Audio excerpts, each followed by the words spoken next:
This is Kentucky Afield Radio. This is Ron Rohde, Kentucky Afield's first host back in 1953.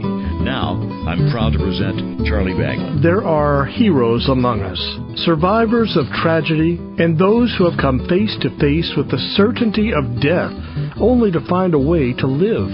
Although it's been a few years and no longer in the news, we go inside outdoors with a story that should never be forgotten. It's presented in tribute to the young men who were the victims, and offered as a hope that it will never happen to anyone again. Sportsmen on Winter Water, next on Kentucky Afield Radio. Getting back to nature? Remember those already there. This holiday season, buy and print the Kentucky Fish and Wildlife gift certificate right from your PC for anyone on your list who has outdoor adventure on theirs. Online at fw.ky.gov. Dear Mom, thank you for all the times you told me to go outside.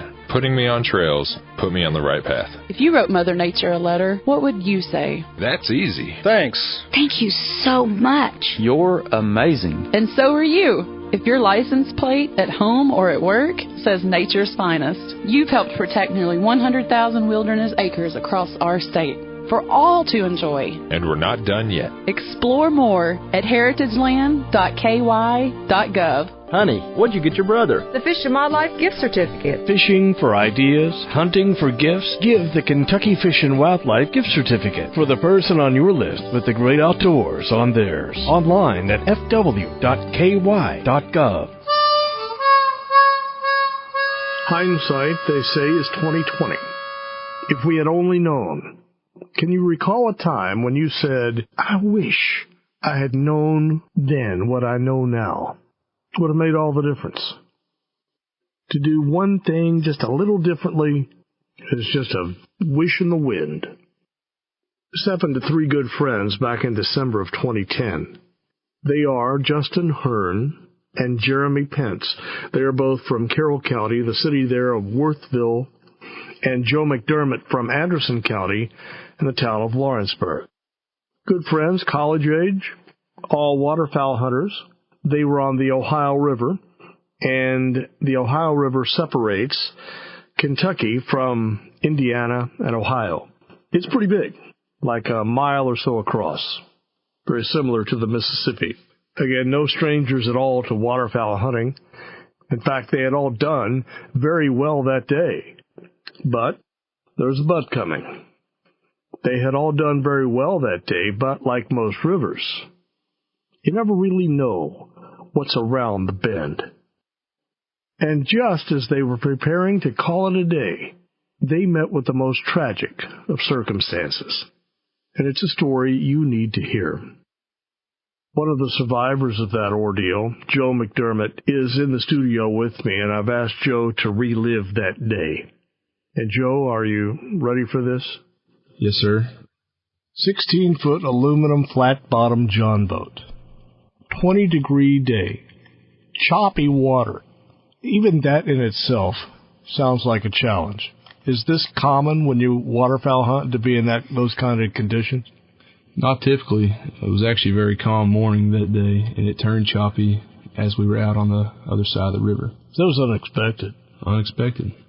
That was a Sunday, the 13th of December of 10? I believe it was a Sunday. Justin and Jeremy called me up and said, hey, let's go duck hunting. They went duck hunting after mallards. After mallards, and we actually had a few geese that day. Not the best condition, but not the worst. You're a long-time waterfowl hunter, obviously. What's the worst condition you would go out in? Well, I actually felt pretty safe in that boat. It all depends on the size, actually. But I have a small 14-foot John boat, and I won't go if the wind's past 13, 14 miles an hour. Now, how high does it sit up off the water? Mine? Yeah. It's probably about a foot of clearance. So it wouldn't take a whole lot for it to start taking on water if the water's really choppy. That is true. That's why I stay home. There's no way to bail one of those out as quickly as it'll fill either. That is impossible. But nonetheless, you felt like it is a safe thing to go out. What time in the morning did y'all take off and go onto the river? About an hour before daylight, hour and a half. This accident didn't happen until closer to, when, 11? Lunchtime? When was around that? Lunchtime. So you've been out there for quite a while. Yeah. 20 degrees out on the Ohio River, that ain't warm. You had to be bundled up. Yeah, we had Jeremy's little dog keeping me warm. No, he had a little heater in the boat, but it was still brutal cold. I mean, that would have to be brutal. You'd almost set the boat on fire to stay warm. But it was an aluminum boat, though. I have been where you were. I grew up in a little town called Carrollton, Kentucky, not far from Worthville, where your friends were from. And you were in the Ohio River near Warsaw. That's Gallatin County. There's a racetrack up there, the Kentucky Speedway. Belterra, that's a casino, popular, southern Indiana, but right across the bridge. So this is a place that's known to a lot of people. They may not be in the middle of December out in the middle of the Ohio River, but they certainly know that area. Did you get a few birds that day? I shot my first 2 Canada geese that day and several mallards. It was one of the better days I'd had. So did you all come close to limiting out? I don't want to toot my own horn, but I was shooting a little better than those boys were that day. You've been a duck hunter for how long? Since 2005. To look at you, you're not a day more than 25. How old are you? 24. You've been doing this since early high school, or maybe even 8th grade or so. About, I think, 9th grade. You weren't alone that day. With you were a couple of fellas from Worthville, Kentucky, small railroad town, know it well. Had they had the hunting experience that you did? I know Jeremy had been hunting that river for several years, and I think Justin had been hunting it for, I think that was his second season. He was really starting to get into it, really excited about it. You chose the river. You sound like you've been hunting the river. That's where you will go. Is there other waterfowl opportunities closer to, say, where you live? That's Anderson County? When I'm around home, I'll usually hunt Taylorville Lake or Cedar Creek. Occasionally we'll go up to Cave Run. Where'd you guys meet? At Hanover College, where I went to school. Our fraternity had a party, and Justin Hearn walked through the door. I don't know if he knew anybody else before he came there or what, but I met him and we started talking about waterfowl hunting.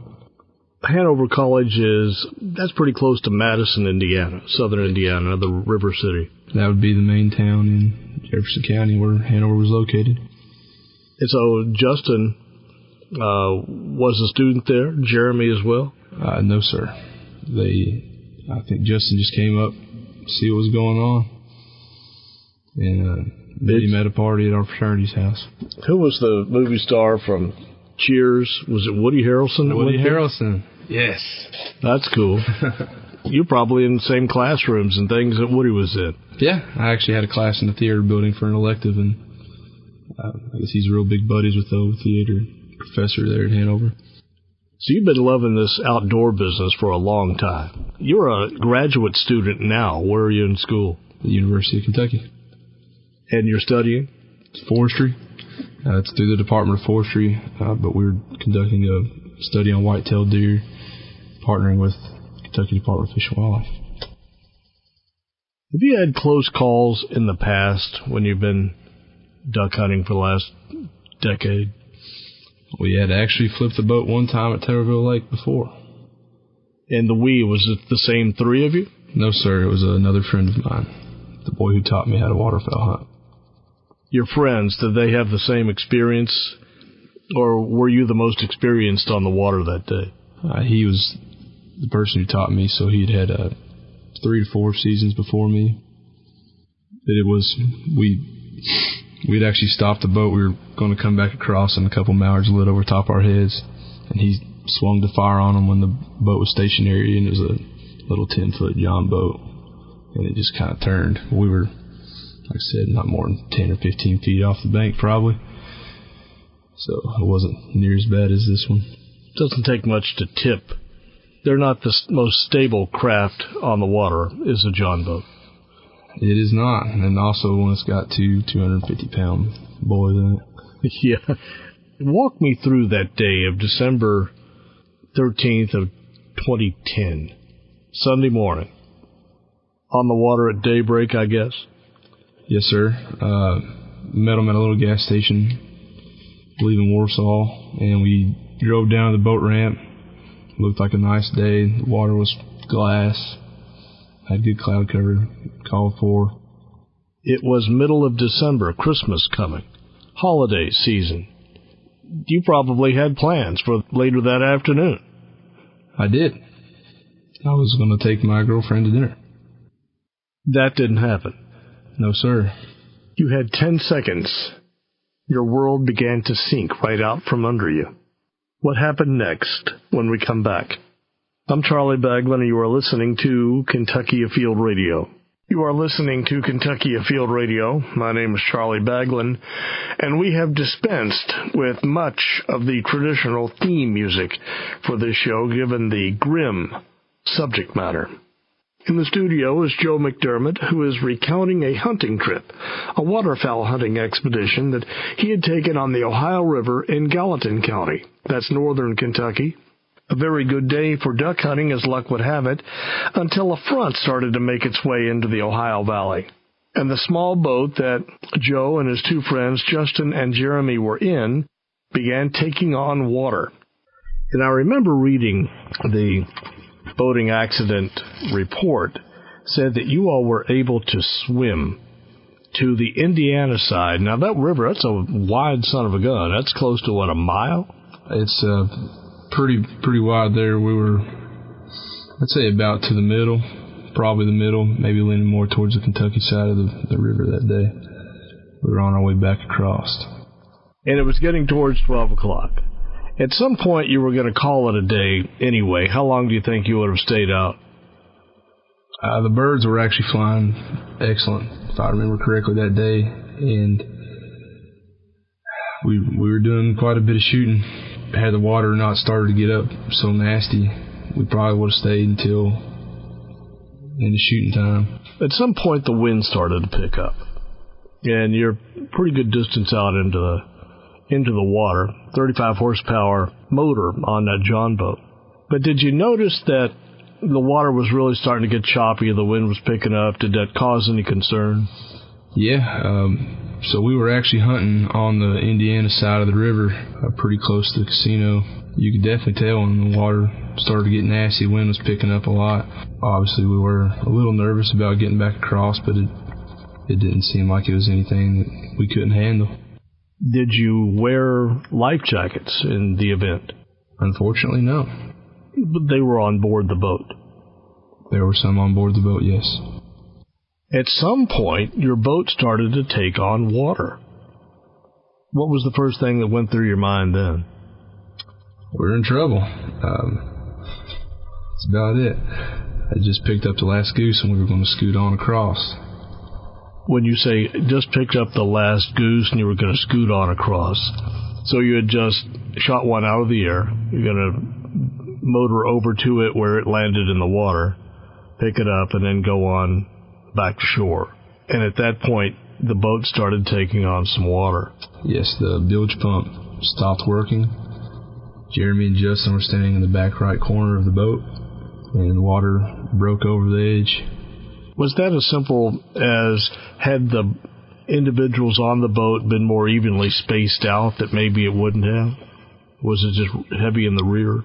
I don't really know if it could have all been prevented. It was heavy on that one side, and that it also happened to be where the water was coming from, but the waves were getting up high enough that he was back there in the first place to get the bilge pump going because the water was already crashing over. Not a very significant amount, but enough was coming that he needed to get everything running. How quickly did it fill? 10 seconds. 10 seconds. It was done. Jeremy said, "Boys, we're in trouble."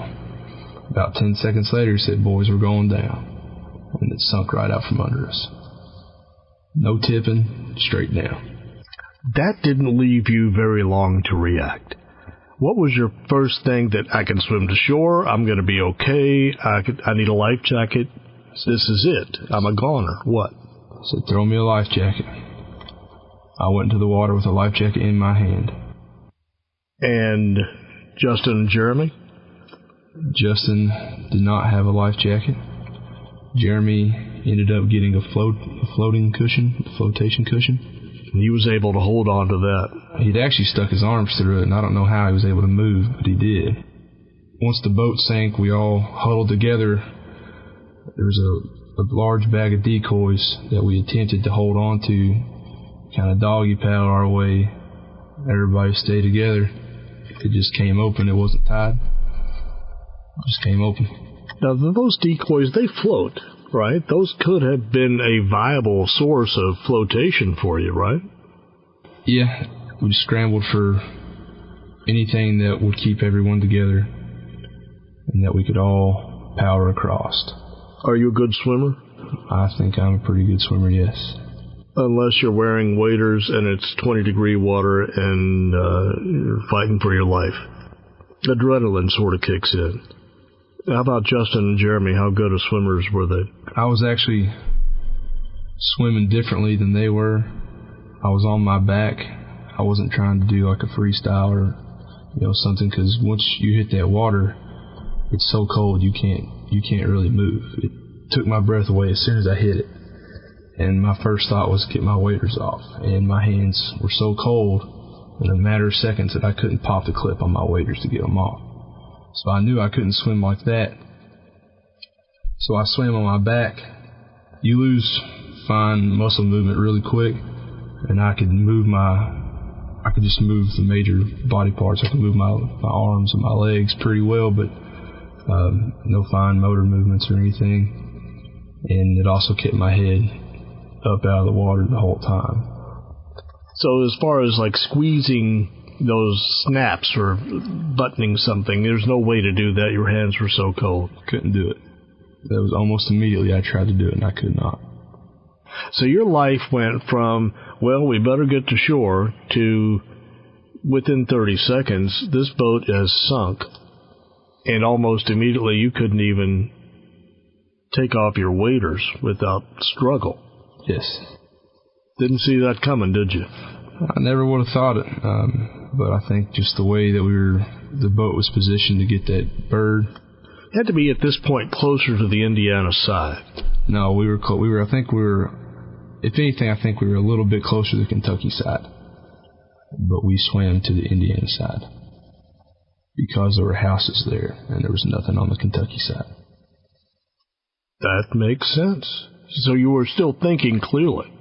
Yes. Enough to where I don't need some help. I don't need just to get to shore. I need some warmth. I need a 911 call. That is true. Were you able to maintain level-headed thoughts? For the most part, I think I was. We obviously had the idea to get a hold of a decoy bag so that everybody could get on it, and then we made the conscious decision to to swim towards the Indiana side where there were houses. So I think that, for the most part, you're good until, as long as you try not to let the panic set in. Did you even then think to panic, or even while in the water say, well, we've got this bag of decoys, I think we'll be okay? Well, once we had that, I thought really that we would be just fine until it split. And once it opened up, there was nothing left to hold on to. It was kind of just swim.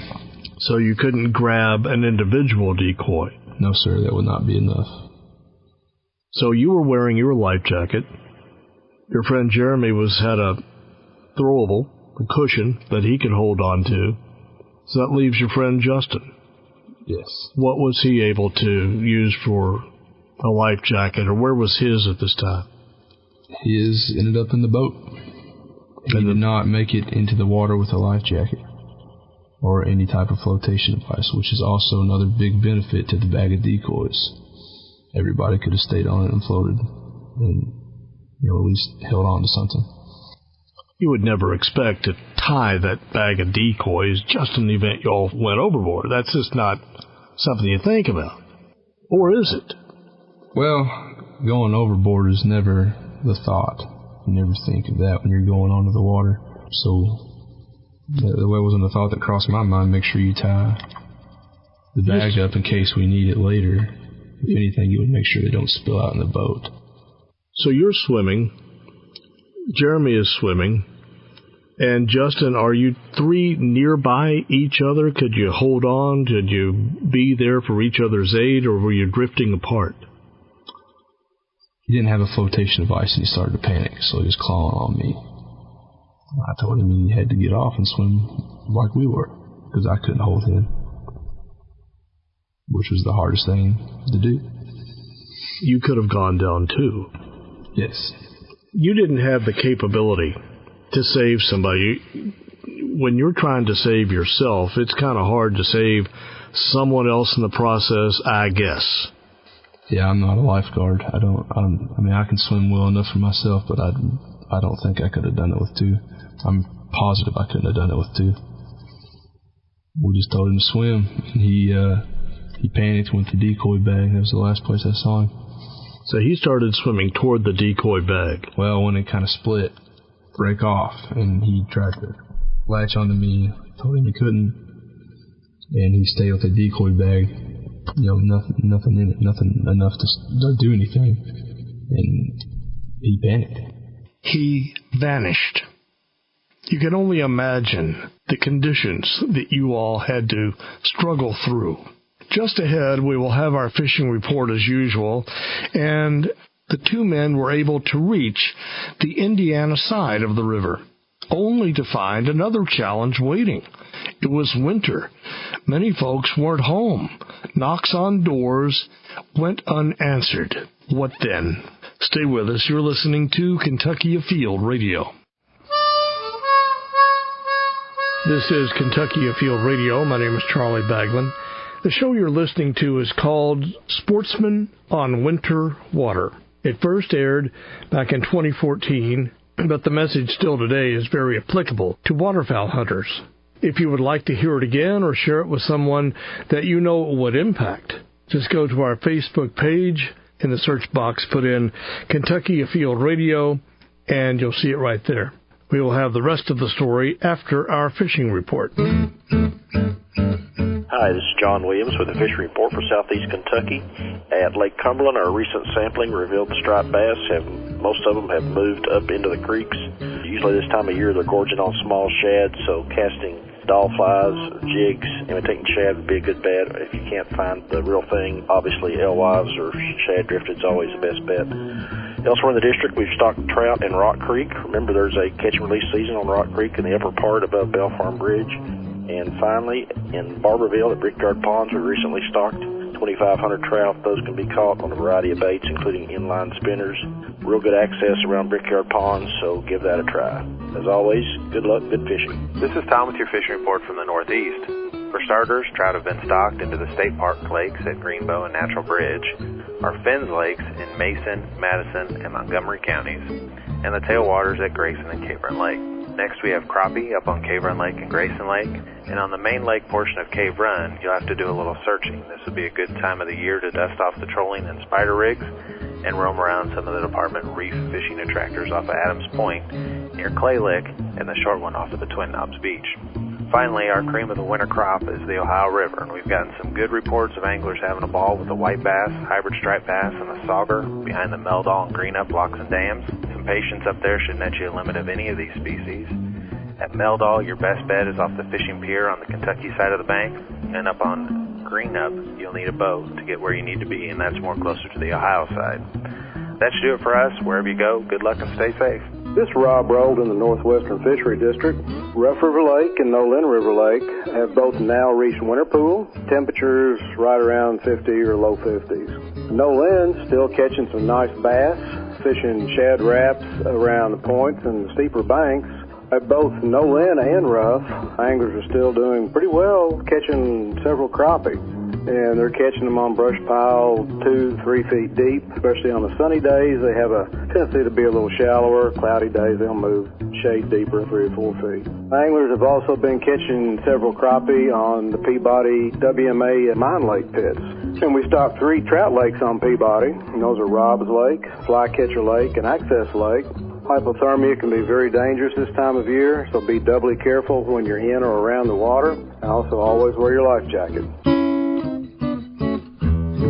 We don't have reindeer in Kentucky. We have something better. Whitetails. Kentucky is the #1 destination for deer hunting in the nation, making the Kentucky Fish and Wildlife gift certificate a great idea. Redeemable for hunting licenses, deer tags, and more. Load, buy, and print online. Have the Jolly Reindeer drop off the Kentucky Fish and Wildlife gift certificate for anyone on your list with great Kentucky deer hunting on theirs. Find it at fw.ky.gov. My name is Charlie Baglin, and you are listening to Kentucky Afield Radio. Now, if you've just joined us, we're talking to Joe McDermott. He is the survivor of a boating accident while duck hunting in December of 2010.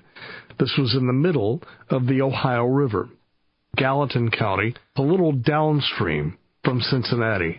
On the hunt with my guests were Jeremy Pence and Justin Hearn, two good boys from Worthville, Kentucky, all three good friends in their 20s, happy, Christmas less than 2 weeks away. This is many stories in one, a story of survival, tragedy, surprise, peril. It is the story of Justin Hearn's very last hunt. Their boat had capsized, leaving all three in icy cold water, 38 degrees, air temp 20 degrees, perhaps a quarter-mile swim away to any shore and any thought of rescue, all while their bodies are shutting down. And so our story continues. It is told in hopes that perhaps the same misfortune won't happen to anyone else. Joe, this is a story of how a life jacket could have made a difference. It's a good thing to wear one. The decoys weren't enough, and they were spreading apart. Were these Canada geese decoys or mallard? Mallards. Okay, so that would make the sense. Had it been Canada geese decoys, a little larger, 3-4 times the size of a duck. And maybe several of those could do something for you, but you would need almost half a bag or better of mallards, I believe. What if you all three had been wearing life jackets? Where would this story be today? I don't think I would have been asked to come in here and speak, because there wouldn't have been anything except a lost boat. I think everybody would have made it to shore. Do you think that there would have been a chance that he could have put his arm around you, held your hand, held your foot, anything that maybe would have... Because it sounds like that's a tough task out there, trying to swim in that cold water that distance. I really think that if he had held on to any part of me, I don't think I could have swam, and it was very, very difficult for me to maneuver myself. I don't think that if I could have held his hand or anything. I mean, it's something I've thought of 100 times. Do you think you could have made it to shore without a life jacket? I don't think I could. Even with the life jacket on, water was still crushing down on my face, getting choked up. And you were weighted down by waders. I was. I really don't think that I could have made it without a life jacket.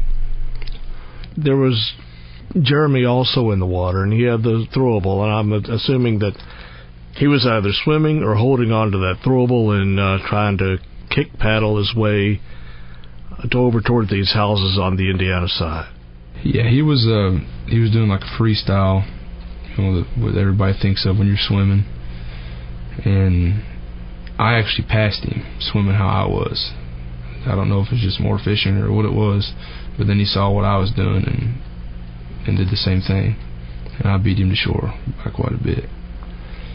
How long is quite a bit? Several minutes.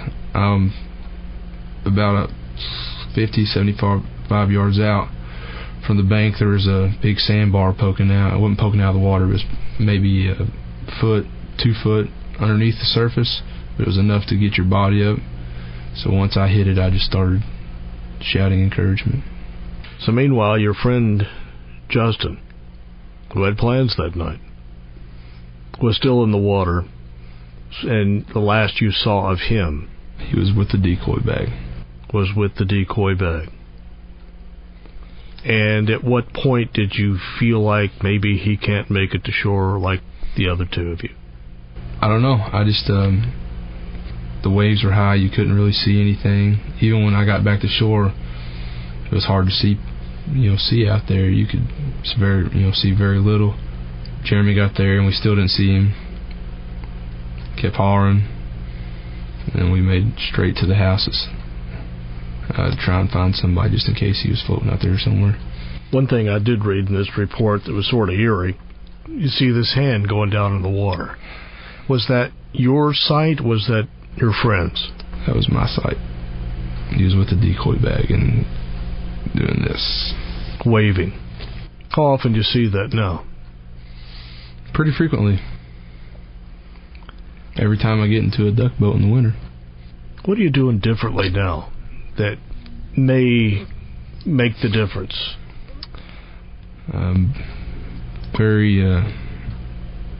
Always make sure that the life jacket's on, whether you're going to pick up a bird or going to or from your hunting location. Check the forecast religiously.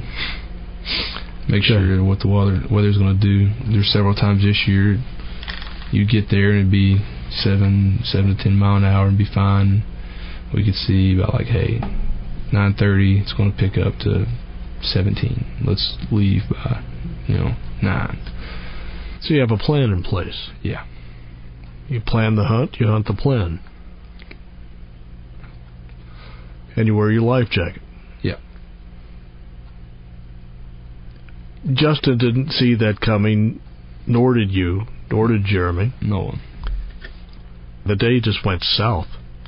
The sad part about it, it was over a year until anyone saw Justin again. What was going through your mind? Did you think once you made it to shore and went up to the houses that maybe there's a chance that he did make it, he just drifted downstream? There had to be, you were holding out hope at some point, were you not? Yeah, for the first couple days I hoped he just kind of washed up on shore or, hypothermia. Might have just had hypothermia sitting cuddled up on a log or on the bank somewhere. But as the months wore on, it's hard to keep hope. He didn't show. Christmas came. No sign. So by the time you made it to shore, you weren't exactly looking at your watch, but was it farther to shore than you think? Yeah, it was a couple 100 yards. I'm trying to place a couple 100 yards. I can imagine in the middle of the river or actually being closer to the Kentucky side, but you went to Indiana side because there were houses. That's a pretty good swim. Seems like the shore is always a little farther away than you think it is. Every time you look back, it seems like it's further and further away. You were drenched there with your friend Jeremy. Fortunately, someone was home. What if there had not been? What was the reaction of whomever answered your knock? They were worried about us, very polite, eager to help us any way they could. But I don't know what I would have done if we hadn't run into them by the time we did, because we walked for a long ways in the snow. It was like all the houses that were there were summer houses or something. Nobody was home. There's no tracks. So we just got lucky. We found one with somebody there. Your clothes had to start freezing at some point. Yeah, I actually on that sandbar had taken off my waders because they were so heavy I couldn't move. So I was walking in sock feet in the snow and just freezing cold the whole time. How's your friend Jeremy? He's all right. He's all right now. You're not the same. No. There's no way to be the same after that. You're a little different, but I guess it was nice to know that it was at least doing something that he really enjoyed. I mean, he was hooked. He had the bug bad, so in my mind, there could be worse ways to go than doing something that you love. But just shame. What do you love about waterfowl hunting? I love to watch the birds work. It's the cool thing about waterfowl hunting is that your preparation, for the most part, determines your success. And however, everything you do makes the birds react a certain way. Despite what's happened, I still love being on the water and all that too. But just watching them, you put the spread out because the weather's doing this or the wind's doing this, and a game of cat and mouse, or trying to figure out what it is they want or how you can convince them to come on in. But just watching them react to everything that you do, it's like you've really earned that bird when you get to harvest it. What would you say to other waterfowl hunters that sort of see themselves as, I'm not a boater, I'm a fisherman, I'm not a boater because I'm a waterfowl hunter, I'm after geese and mallards here, I'm not a boater, but still those boating and water safety laws sort of still kind of apply to you because you're on a boat on the water? What would you say to them? What's your message? You're a boater first. You have to be safe on the water to get to what you're doing. And really, until that day, I guess we all thought we were invincible. I would also recommend the life jackets there, no matter what, from the time the boat's loaded to the time you unload it from the trailer. If you're in that boat, it should be on. Doesn't matter if it's 10 foot off the shore to get a bird, or you're making your main voyage across the channel. It should always be on. Are you and Jeremy closer friends now? We don't get to talk as often as we used to. About once every other month or something, we'll call and talk to each other. I know that he and his brother both are good friends. I consider them both good friends and good friends to our family. And it's definitely been a bonding moment. I didn't know Jeremy near as well as I did Justin. Was he married, kids? No. Just a few weeks shy of a birthday and a few more weeks shy of joining the armed forces. And that's all off. Life is short. And there's nobody to blame here. 3 men doing what they love most in the world. There was no recklessness, no alcohol involved. No one was accidentally shot. Old Man River just simply got the better of the situation. I liken it to a soldier who loses a close friend in combat. Man, it's hard to get past that. Kentucky is home to 30,000 waterfowl hunters, as well as many die-hard winter fishermen. The off-season isn't off-limits to outdoor adventure, not at all. When we come back, we'll talk with Zach Campbell, the boater education coordinator for the state of Kentucky, as well as the officer working the case. We'll try to find out what went wrong when so much was done right. I'm Charlie Baglin. You are listening to Kentucky Afield Radio. You're listening to Kentucky Afield Radio, and how do you feel about cold water? Cold is relative. Bath water is about 100 degrees. A hot tub, 104. That ice bucket challenge sometime back? Not me. I would shiver right down to the bone. Cold swimming pool? No. Cold shower? No. That's not my idea of fun. Nor is falling out of a boat midwinter, middle of the Ohio River at 38-degree water temperature. We're spending our final few minutes with 2 men very familiar with cold water. Zachary Campbell, in charge of Kentucky's boater education program, and Officer Chris Fawcett, who worked the accident in Gallatin County. First, Zach, let me ask you, how often do accidents like this happen? Definitely multiple cold water fatality incidents happening every year in Kentucky, from your fishermen to your waterfowl hunters. Waterfowl hunting fatalities happen less often, but still, they do happen. We had 2 this year. I believe 2 last year, so they happen, and it has nothing to do with the firearms. It has to do with the gentleman falling overboard or ending up in the cold water. The cold water is the main factor. You've been on this show a few times, Zachary, and I remember one time you said that you have just as many boating accidents in the winter as you do in the summer. There's more boating accidents in the summer, but when it comes to fatalities from the last 5 years, and I separated them warm water months compared to cold water months, and they actually, when it came to fatalities, met in the middle. It was dead even. Kentucky Fish and Wildlife Conservation Officer Chris Fawcett, you were working that accident there on the Ohio River. That's your district. What do you see? In my district, 5th District, Northern Kentucky, we do have fatalities during the winter, and there are a lot less boats out. The people that are out, they're more sportsmen than they are boaters. They're dressed in, of course, warm clothes, coveralls, and waders, it's not easy to swim for your life in a pair of hip waders. Most waterfowl hunters do not wear their life jackets. A lot of times they won't even have enough life jackets in the boat. What most people think that, well, I'm a good swimmer. If something does happen, I'll just be able to swim to shore. I'm not that far away from the bank anyway. And they don't realize that as soon as you go into the cold water, it'll actually take the breath out of you. And within seconds, you lose the fine motor skills that you need to grab a life jacket and put it on and buckle it. It doesn't happen. I've heard that said before, that cold water will take your breath away. That's not just a figure of speech. It literally will. And, Zach, you've been in cold water to have this happen to you. Well, what happens when you go in cold water? When I've been in cold water, I've known it's coming. I've known that I have a life jacket on. Even then, when I jumped in, you're just immediate gasp. Cold water takes over your body, basically. Yeah. And so you're, in effect, inhaling water. Yes, and if you're under the water, you can do an involuntary gasp and suck actual water in, and then you're really in trouble. And that happens just out of reflex. You can't keep that from happening. No. Even when you're expecting to be in the water, you can't.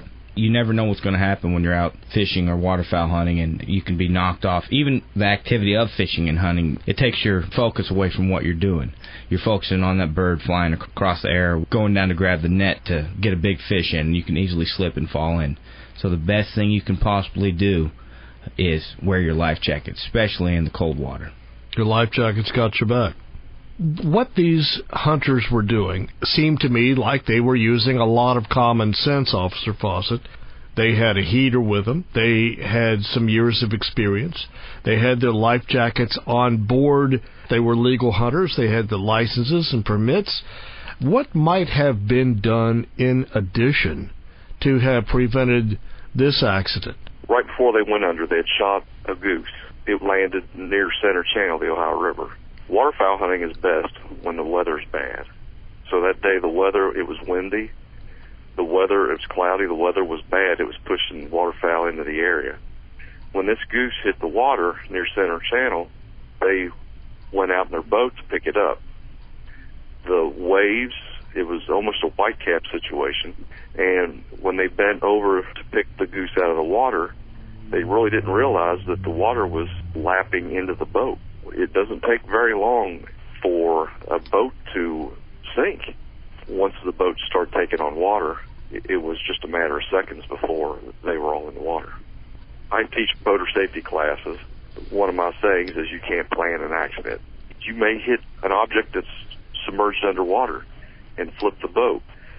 You may go around a corner or a bend in the river and another boater hits you. You just can't plan for that. Like you've said in the past, Charlie, plan your hunt your plan. If you're prepared, you're going to have a greater chance of surviving.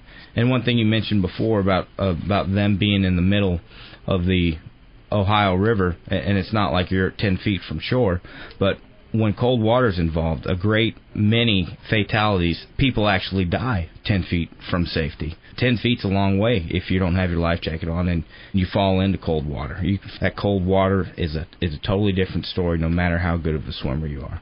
I think a lot of duck hunters, waterfowl hunters, they don't want to wear their life jacket because it'll affect their shooting. Well, you can buy suspender-type life jackets, PFDs. They're so comfortable and so minimal, you forget that you even have them on. And I've done that. I've come off the river and gotten back into the truck and driving back home and realized that I still have my PFD on. You can't expect to go into the water and have a cell phone call 911 and have a boat dispatched to you in the amount of time that you're going to need. The boater is ultimately the one responsible for his own survival. Is there a single piece of advice to help boating be safer, summer or winter? Your life jacket's got your back. It truly does. If you end up in the water, it's going to keep you afloat, and if you're unconscious, it's going to give you a better chance for survival. Single piece of advice, Officer Fawcett. Have your life jacket on. Nearly every year I've been on 12 years. I've investigated drownings where the person drowned simply because they didn't have a life jacket on, thrown from a boat, sank, with no other injuries other than maybe a minor head injury where they died because they didn't have a life jacket on. Had they had a life jacket on, they'd be here today. Zach Campbell, Officer Chris Fawcett, it has been a gut-wrenching hour, and thanks for all that you two do to help those in search of winter outdoor adventure brave the challenge. You're welcome. My pleasure. If you'd like to know more about water safety, boating classes, waterfowl seasons, the Kentucky Department of Fish and Wildlife has excellent information on their website. Visit fw.ky.gov and click the appropriate tab. We were out of time. This is Charlie Baglan inviting you to join us again in a week, and we will go inside outdoors again here on Kentucky Afield Radio.